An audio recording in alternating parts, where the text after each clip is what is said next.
Hello and welcome back to the Locked On Oilers podcast. On today's episode, it is free agency week.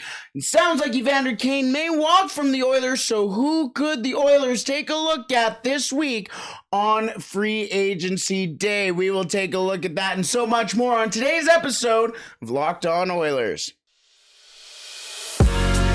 You're Locked On Oilers, your daily podcast on the Edmonton Oilers. Part of the Locked On Podcast Network, your team every day.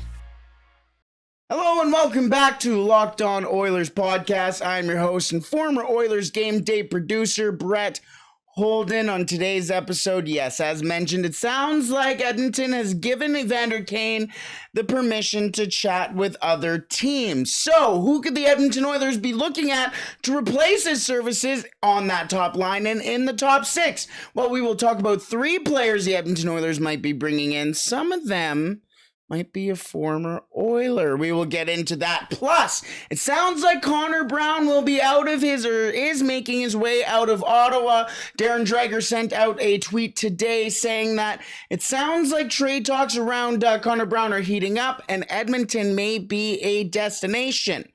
Something we talked about last Friday. We will get into that and who the return might be. It's a Finn. We will get into that, plus our predictions for free agency week. Yes, it is free agency week. How exciting. It's time to get the frenzy started. Thank you so much for tuning in to Locked On Oilers and making it your first listen every day. We are free and available wherever you find your podcast. Plus, today's episode is brought to you by BetOnline. BetOnline has you covered this season with more props, odds, and lines than ever before. BetOnline, where the game starts. Where we are going to start today, as mentioned, it sounds like, and there have been reports coming out this morning more specifically, that the Edmonton Oilers have given Dan Milstein, Evander Kane's agent, and Evander Kane permission to take a look for contracts elsewhere. It sounds like Evander Kane wants $8 million, and the Edmonton Oilers are saying, well, we could use that $8 million on a lot of other pretty things. So who could the Edmonton Oilers spend those $8 million on? What are those pretty things that the Edmonton Oilers could spend that $8 million on? Well, we have three players here that we think the Oilers could take a look at, should take a look at. Sounds like one of them is basically inevitably already an Oiler. And if Connor Brown is coming back to the Oilers in a finished trade, well, maybe this guy may already be on his way to Edmonton. I do also have my phone up, so if I do look at my phone at any point, I apologize. That's only for breaking news, and that is for you, just in case there is a move. But let's get into these players here, potential replacements for Evander Kane. Tough guy to replace, especially with what he did with Connor McDavid. But if he's going to be pricing himself out of Edmonton, the Oilers can be using that money more effectively. And these three players, honestly, as I was doing my research, I'm sitting there going, forget about Evander Kane. Just if they could find a way to bring in all three of these guys, that would be fantastic. It's not realistic, but I think, honestly, the first two are the most realistic. And if the Oilers do end up saving $8 million from not signing Evander Kane, then I think they could use that $8 million to sign both of the first two players. If not, well, the last player on this list could be quite coveted and is a former Oiler. So let's get into the list. The first name is somebody that we've been talking about for a little bit now, and that's Claude Giroux. I won't talk your ear off about Claude Giroux because we have a whole other episode about Claude Giroux. So if you want to see it or hear that, go to that. But in short, realistically, Claude Giroux, I think genuinely Claude Giroux would be a better option for the Edmonton Oilers than Evander Kane. When Claude Giroux, went to Florida, everyone was going, oh, okay, well, the kid, he's much older than me. Only 10 years-ish. He is going for that cup. He wants that cup. Claude Giroux wants that evasive cup that has gone awry or he hasn't fallen into his hands. On some good Philadelphia Flyers teams in the past, but recently the Flyers have not been great. And that's not breaking news. So once he went to Florida, like I said, it's like, oh, okay, well, maybe he'll get his wish. But not only was he going to a good team, a much better team, one of the best teams in the league, his stats also followed. Now, that's obvious. If you're going from a bad team to a much better team, you're going to get better. But not this good. Okay, as we mentioned, when he went to Florida in 18 games played, 3 goals, 20 assists, 23 points. Imagine if he's finding Mason Marchment and still putting up a 20 assist clip. Could you imagine if he's finding Connor McDavid? Throughout the entire season, 75 games played, 21 goals, 44 assists, 65 points. But those aren't the stats I'm talking about. I'm talking about the advanced stats. And if you know me, I know I love my goals for and goals against per 60 minutes. And Claude Giroux, if you put his numbers up against the Edmonton Oilers numbers, wow, a major difference. In all situations, 373 goals for per 60 minutes, which is 8th on the Oilers, or would have been 8th on the Oilers. A lot of the numbers will be skewed, however, because that is throughout the entire season. Let's take a look at his numbers on a good hockey team in Florida, okay? Because man, was Philadelphia bad. And then you take a look at the numbers between Florida and Philadelphia, and you see where the differences are. So in Florida, Claude Giroux had a 5.44 goals for per 60 minutes, which was good, which would have been good, if he were placed on the Edmonton Oilers. It would be good for first on the team. Then his goals against per 60 minutes in all situations was a 2.42, good for 4th on the team. Now, this is his 5-on-5 goals for was not terrific in Florida. It was 2.76, which would be 14th on the Edmonton Oilers today. Now, here is the most impressive stat to me. Goals against per 60 minutes at 5-on-5, Claude Giroux, 1.25, which was good, or would have been good, for first on the Edmonton Oilers. The guy who is sitting at number 1 this past season, Jesse Puljujärvi, at 1.8. Not only does Claude Giroux, as mentioned, have that scoring touch like Evander Kane, but he has the two-way skill as well. He can play in the defensive end, as seen here. Goals against per 60 minutes, first on the Oilers at 5-on-5, or would have been 4th on the Oilers in all situations. Claude Giroux, I think, would be a great fit for the Edmonton Oilers, especially on that top line. Another great fit for the Edmonton Oilers because of some of his ties to Connor McDavid, and if Connor Brown comes to the Oilers as well, has some a repertoire there. And that's Dylan Strome. Yes, Dylan Strome is not getting tendered by the Chicago Blackhawks. He will become a free agent. And the Edmonton Oilers, I think, are the front runners for Dylan Strome last year. 69 games played, 22 goals, 26 assists, 48 points. Of the available free agents this year, only a handful of them, Patrice Bergeron, David Perron as well, and a couple others had more points than Ryan Strome. Only 3 other current free or available free agents available for this summer had more points than Dylan Strome. With Dylan Strome at 5-on-5, which is the most important stat, I think, for Dylan Strome, because he won't be playing on the penalty kill. Will he get power play time? Probably, but with the Edmonton Oilers power play, he'll probably be on the second unit, more likely, or kind of like a Puljujärvi or Yamamoto. Sometimes they come out on that first line, depending on whatever Giroux's doing. But if the Oilers sign Giroux.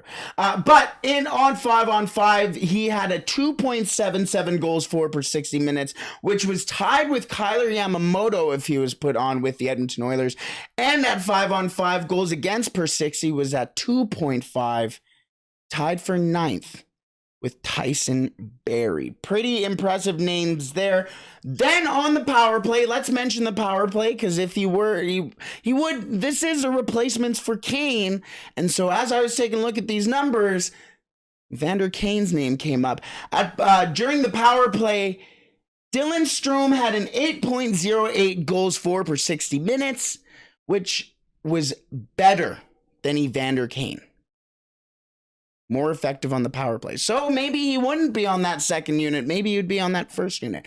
And the final name that I think the Edmonton Oilers might take a look at in this year's free agency, or one of those guys that did have more points than Dylan Strome. He's a former Oiler. I just mentioned him.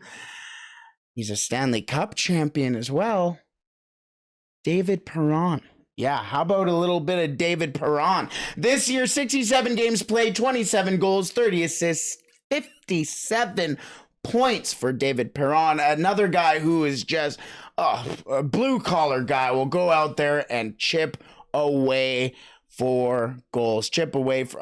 David Perron was one of my favorite Oilers when he was here in Edmonton. He got moved. I mean, he was traded to Edmonton for Nail Yakupov, who I really liked coming out of junior.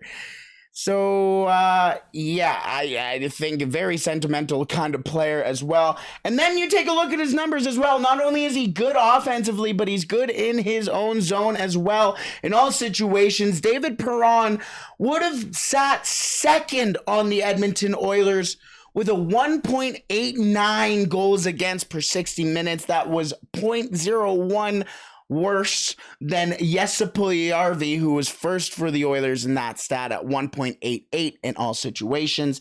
And then at 5-on-5 for David Perron, a 1.7 goals against per 60 minutes, which would have been good for first on the Oilers.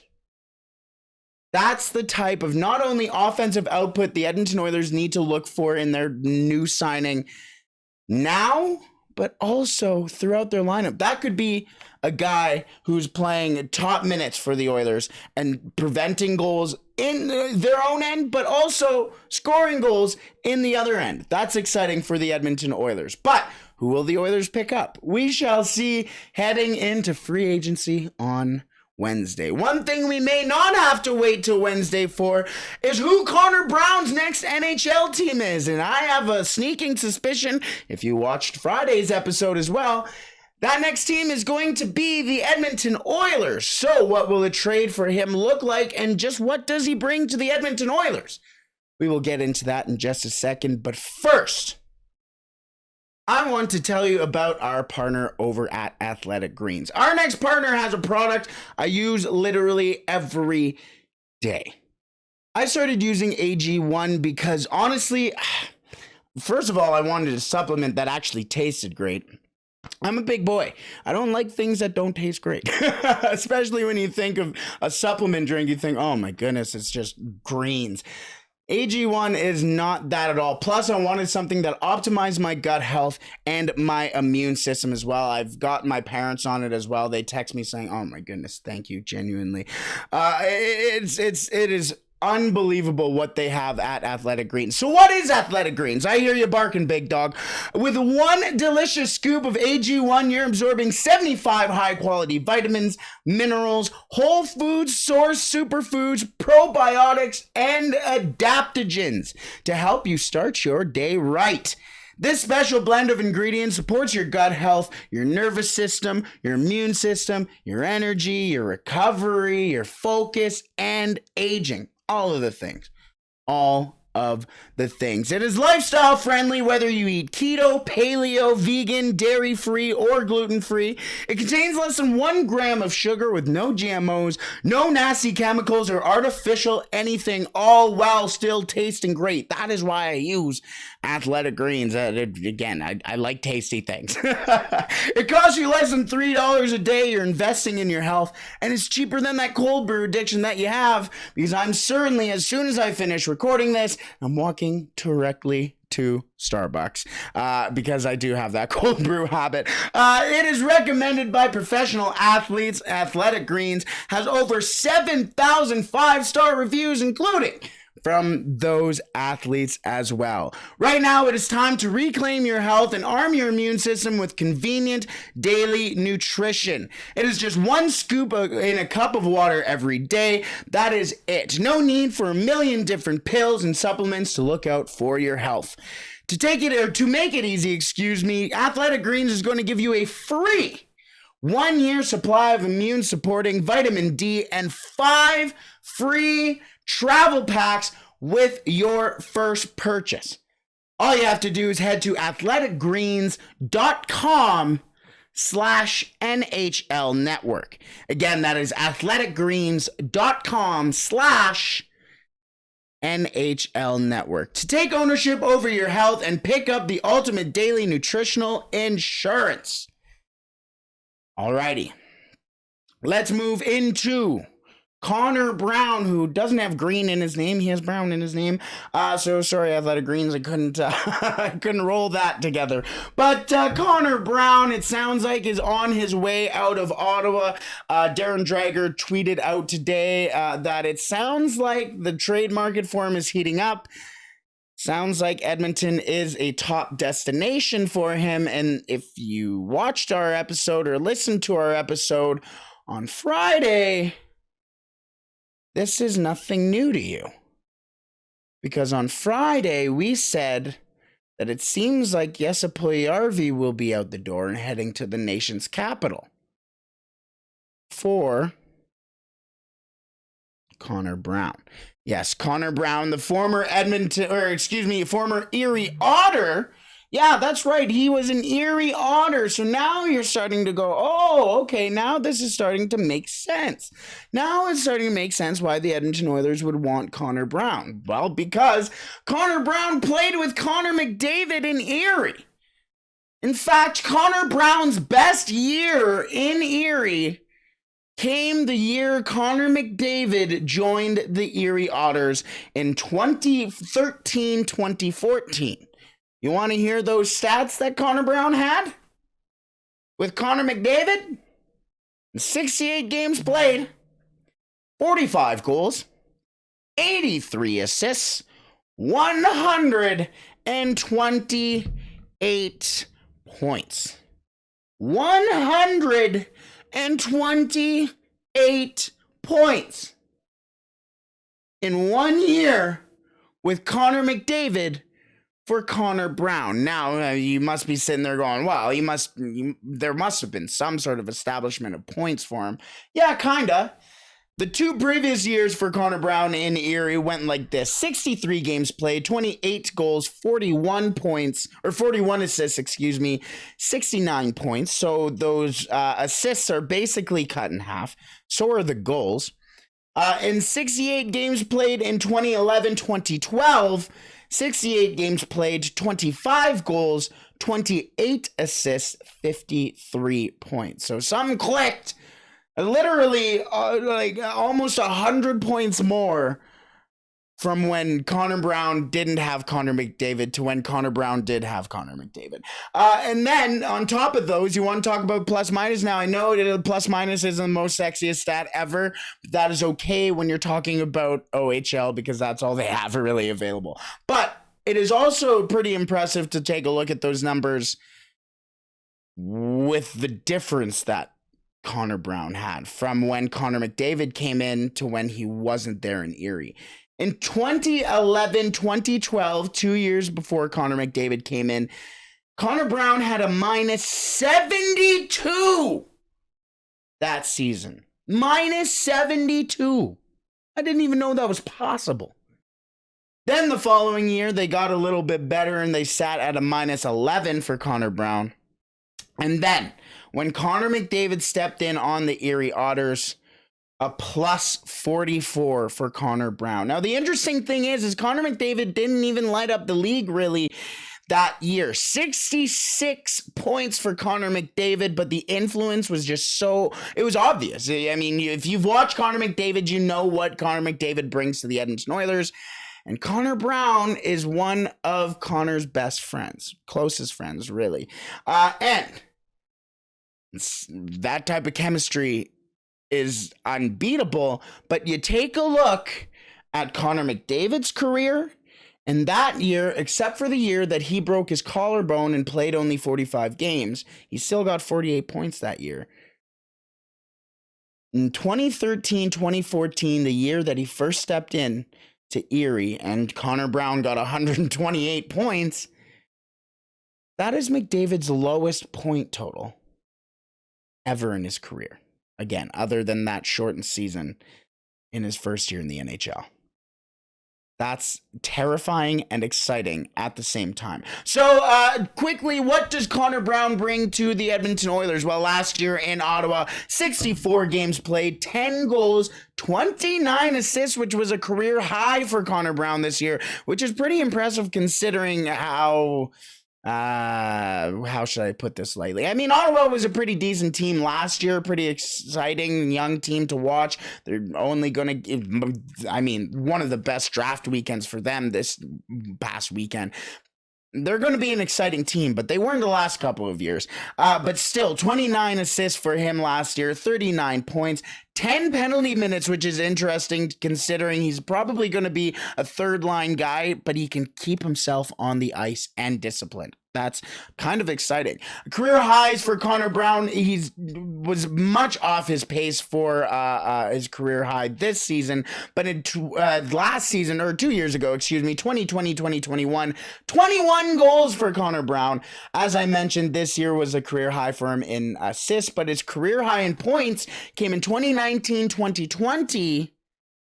With 43. So he does still have a little bit of that scoring touch. Imagine what he can unlock in Edmonton.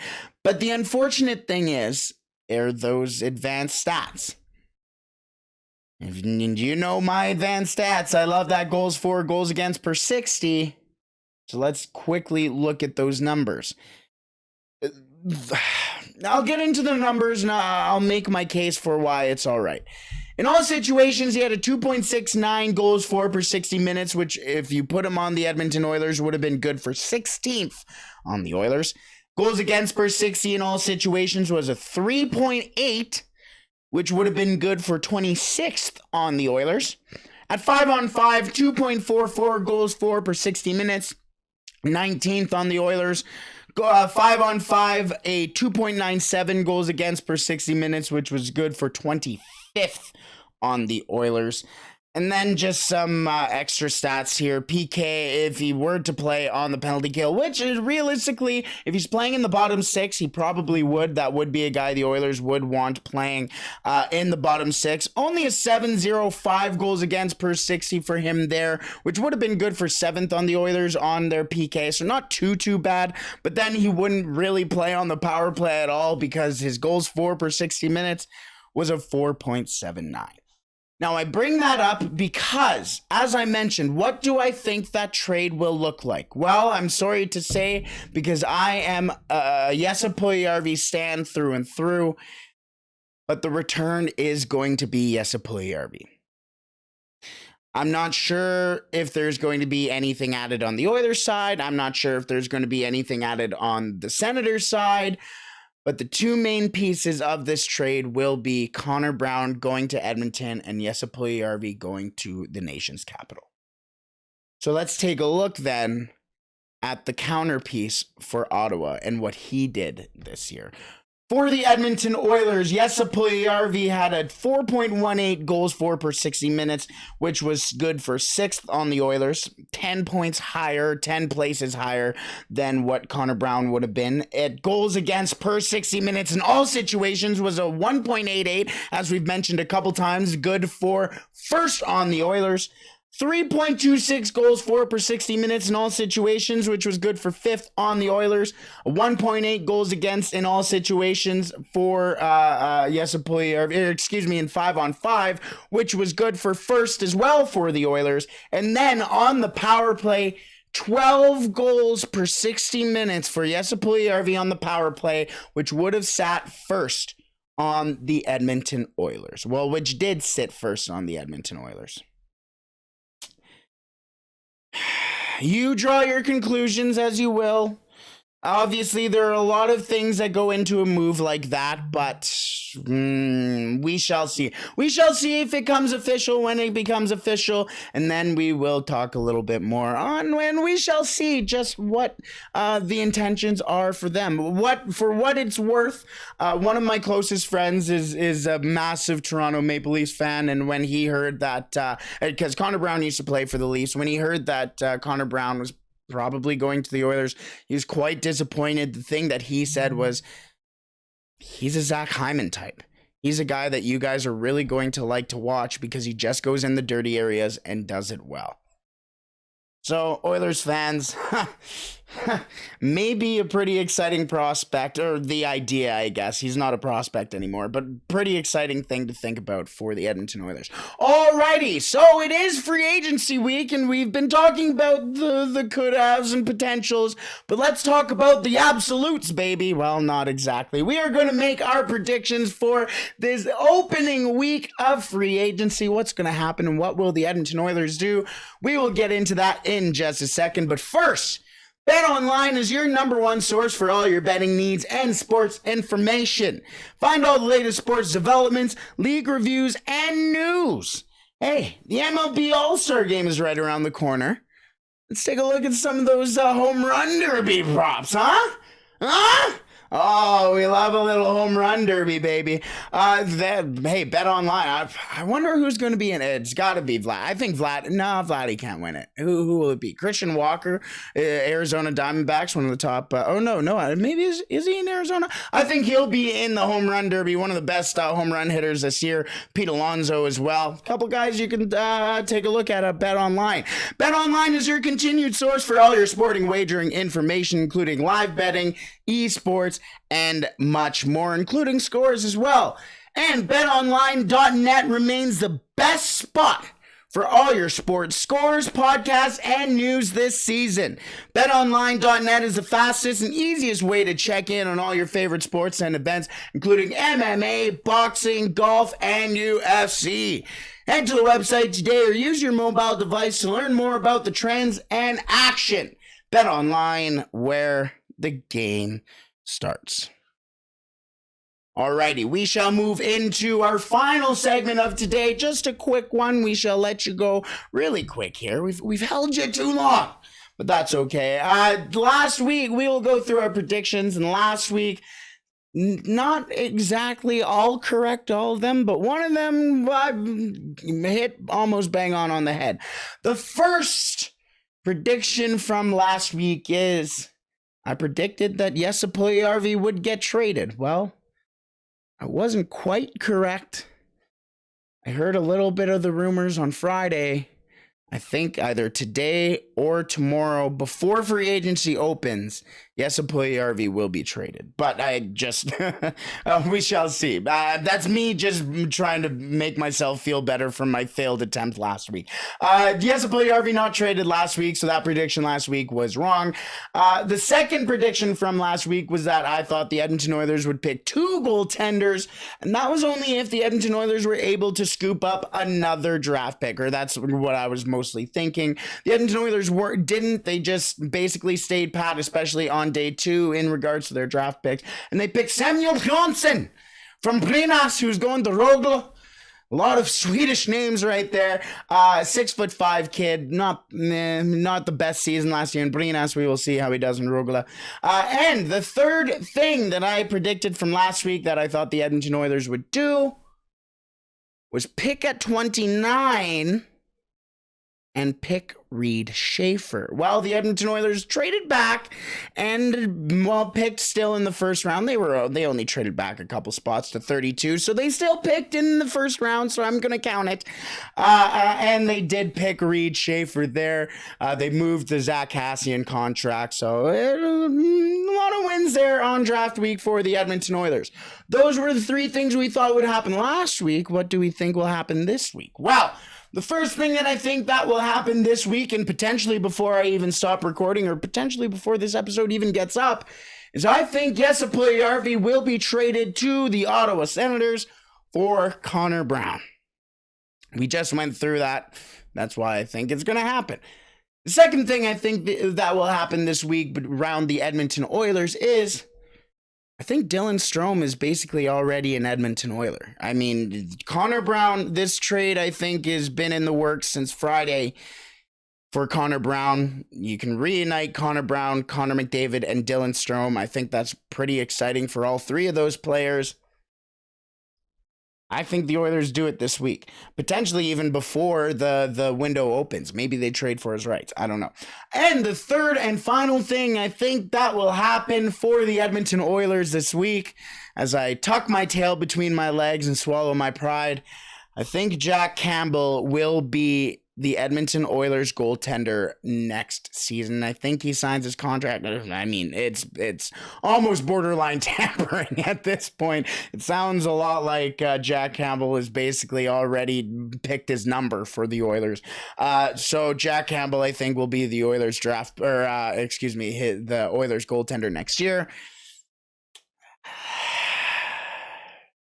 I don't think the Oilers win anything with Jack Campbell in the net, but we shall see. I would prefer. Oh my goodness! I just hit you all over the place. Sorry. I'm so mad. No. But again, I would prefer to be wrong. I'd be all right to be proven wrong, because then if I'm proven wrong, that means the Edmonton Oilers are winning something. So we shall take it. We shall call it there. I'm so sorry for sending you across the room there as I was putting my notes away. But I promise I will be better tomorrow. And on tomorrow's episode, before free agency starts, as somebody asked for it in the comments the other day, and I said, hey, why not? Let's have a little bit of fun before free agency starts. So I'm going to use all of that cap space that the Edmonton Oilers have and show you who I would sign going into free agency and going into next season as well. Alrighty, everybody. We shall call it there. I hope you had a wonderful day. Thank you so much for making Locked On Oilers your first listen every day. For your second listen, make sure you tune in to Locked On NHL. Locked On experts give you a daily 30-minute podcast on all things NHL all year long. Stay up to date on everything in the hockey world with Locked On NHL, your daily 30-minute NHL podcast. That is going to be a fun podcast this week. Alrighty, let's call it there. Thank you so much. It looks like it's finally going to be a good week in weather and in hockey as well. I hope you have a wonderful week, and I hope you stay safe. Don't do anything I wouldn't do.